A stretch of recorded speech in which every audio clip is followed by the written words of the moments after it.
उनका छोटा सा और ভারতের শিক্ষার্থীদের সাথে এবার আন্দোলনে যোগ দিল স্বয়ং গান্ধীজি।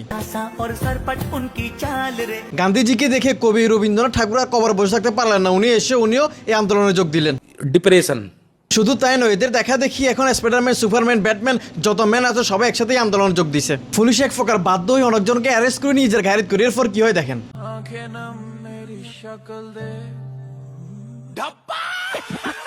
এরপর যখন পুলিশ বাধ্য হয়ে জল কামান মারে তখন কি হয় দেখেন।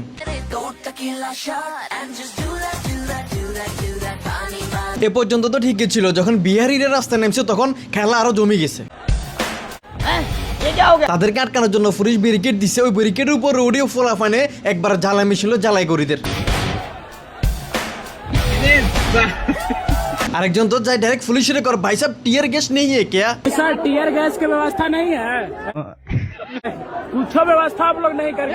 পুলিশ তো দিল্লির ফলাফানে মারিটের কোন রকম ভাবে থামাইছে, কিন্তু বিহারি ফলাফানে কোনোভাবে থামাইতে পারে না। বাধ্য হয়ে যখন দড়িটা টানাই দিছে দুই পাশে, তখন ফলাফানে কি করে দড়িলে পুলিশ হলো টানাটানি খেলে।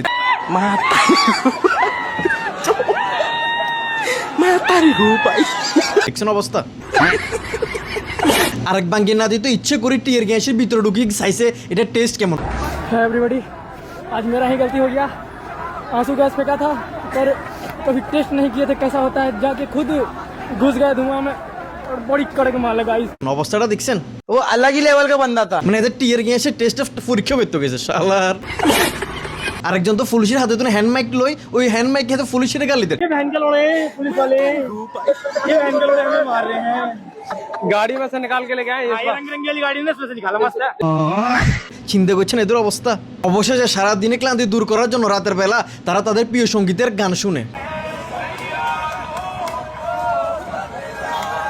বিশ্বাস করেন ভারতের জ্যানজির এইসব পাগলামি দেখি আমি তাদের ফ্যান হয়ে গেছি। এরা শুধু আন্দোলনের জায়গা রাখেন, এটা একবার বিনোদনের জায়গা নিয়ে চলে গেছে এরা, বিশেষ করে বিহারিরা। বাইরে এরা পুরোটাই আগুন বিহারিরা।